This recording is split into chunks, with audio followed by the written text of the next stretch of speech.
اللہ اللہ اللہ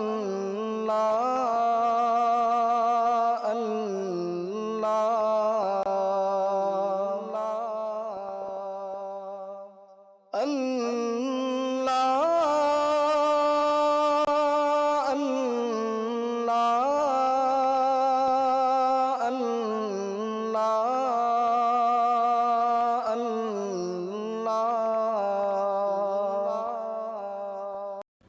ناظرین گرامی قدر، السلام علیکم ورحمۃ اللہ وبرکاتہ۔ میں ہوں آپ کا میزبان انصار عزیز ندوی، اور آپ اس وقت سیدھی بات چینل کے جاری پروگرام پیغام فرقان کی 155ویں قسط ملاحظہ فرما رہے ہیں۔ ناظرین گرامی، سورہ بقرہ کی آج ہم ایک آیت یعنی آیت نمبر 184 کی تفسیر پیش کریں گے۔ آیت کی تلاوت اور اردو ترجمہ کچھ اس طرح سے ہے: اعوذ باللہ من الشیطان الرجیم، بسم اللہ الرحمن الرحیم۔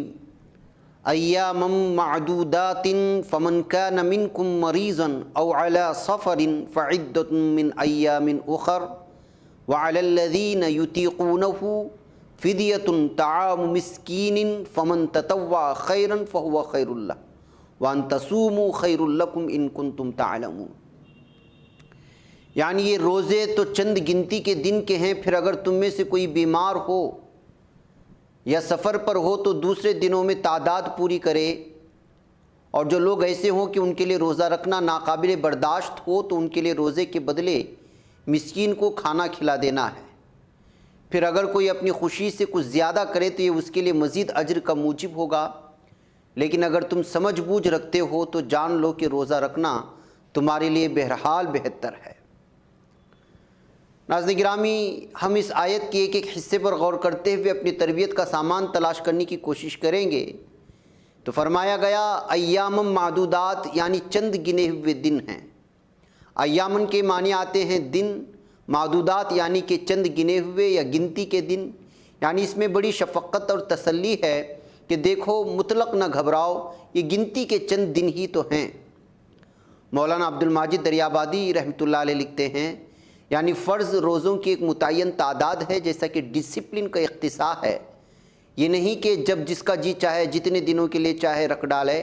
وحدت امت کے لحاظ سے لازمی تھا کہ ایک متعین زمانہ، متعین حدود کے ساتھ ساری امت کے لیے مقرر ہو۔ ضمناً یہ پہلو بھی نکل آیا کہ ان فرض روزوں کی تعداد کچھ بہت بڑی نہیں ہے۔ یہ نہیں کہ سال بھر روزے رکھتے ہی جاؤ، 6 مہینے بلکہ 3 مہینے بھی نہیں، سال بھر میں کل 29 یا 30 دن۔ پھر فرمایا گیا فمن کان منکم مریضا او علی سفر فعدۃ من ایام اخر، یعنی پس جو کوئی ہو تم میں سے مریض یا سفر میں تو گنتی ہے دوسرے دنوں میں۔ یعنی فمن کے معنی آتے ہیں پس جو کوئی، کان منکم تم میں سے ہو، اور مریضاً مریض یا بیمار، اس کا مادہ مرض ہے، ایسی بیماری جس کی وجہ سے روزہ رکھنے میں دشواری ہو۔ اطباء اور ڈاکٹر کسی کو روزہ رکھنے سے منع کر دے۔ او علی سفرین، یعنی یا سفر میں ہو یا وہ شخص سفر پر ہو۔ سفر کا اندازہ بھی ہر شخص خود لگا سکتا ہے۔ ایک طویل سفر بس یا ریل کے ذریعے ہو، مثلا بنگلور سے بیلگام کا سفر جس میں مشقت اور تکلیف اٹھانی پڑتی ہے، یہی سفر ہوائی جہاز کے ذریعے آرام دہ 2 گھنٹے میں طے ہو جاتا ہے اور کسی قسم کی دقت محسوس نہیں ہوتی۔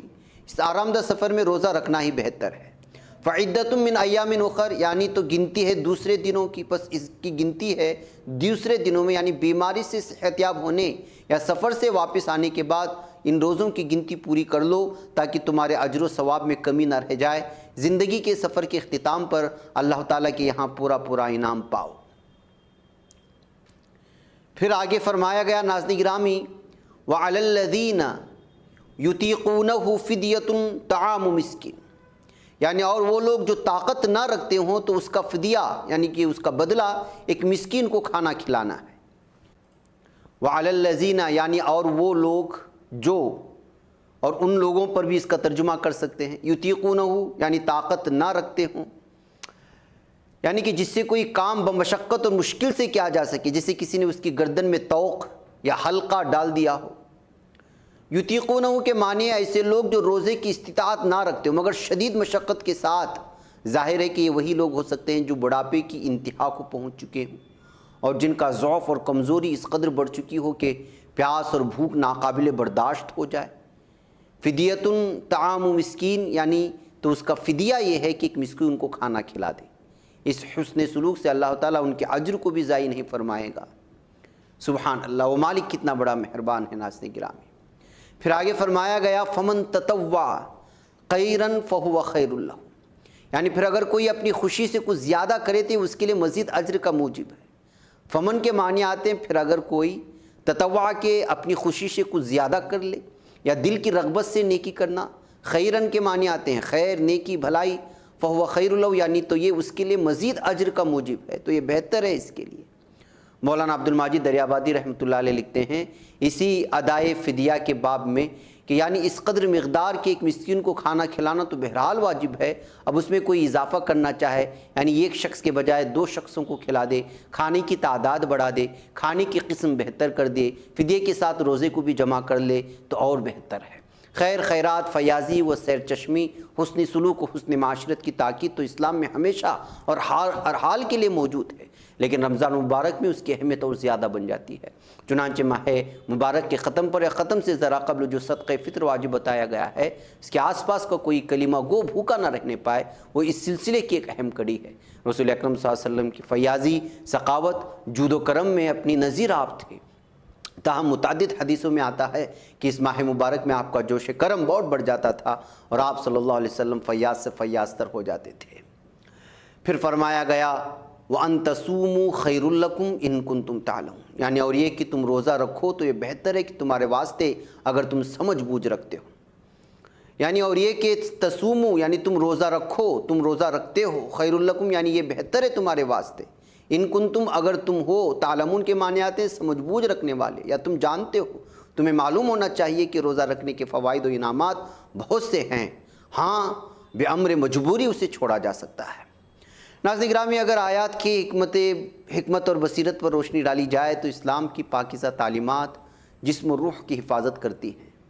ان میں روزہ ایسی پاکیزہ عبادت بھی ہے جو تقوی و طہارت، صحت و صفائی اور توبہ و انابت اللہ کا ذریعہ ہے، جس سے زندگی میں عزم و استقلال، صبر و تحمل، ثابت قدمی اور وقت کی پابندی ایسی صفات پیدا ہوتی ہیں اور کامیاب زندگی گزارنے کے یہ سنہرے اصول ہیں۔ اور پھر سال بھر میں گنتی کے یہ چند دن امت مسلمہ کو نظم و ضبط کی ایک لڑی میں پرو دیتے ہیں اور جہاد زندگانی کا بہترین موقع فراہم کرتے ہیں۔ مسافروں اور مریضوں کو، جن میں حاملہ و مرضعہ خواتین بھی شامل ہیں، یہ رخصت دی گئی کہ وہ اس ماہ مبارک کے چھوٹ جانے والے روزوں کی گنتی سہولت ملنے پر پوری کر لیں۔ یہ قانون کی نرمی اور خوبصورتی ہے۔ وہ بزرگ خواتین و حضرات جن کی قوت جواب دے چکی ہو، وہ اپنے اجر و ثواب کو غربا و مساکین کو کھانا کھلا کر حاصل کرتے ہیں۔ ان کا یہ عمل معاشرتی زندگی کو صلاح و فلاح سے بھی ہمکنار کرے گا اور خود اس کے اجر و ثواب کو بھی محفوظ بنا دے گا، اور اگر ایسے لوگ خود ہی قلاش اور نادار ہوں تو یہ کھانا کھلانے کا فرض ان سے ساقط ہو جاتا ہے۔ دیکھیے رب کریم کا یہ کتنا بڑا فضل و احسان ہے۔ ناظرین گرامی، یہاں وقت ہو چلا ہے، مجھے اجازت دے، پھر انشاءاللہ اگلے ہفتے ملاقات ہوگی۔ السلام علیکم ورحمۃ اللہ۔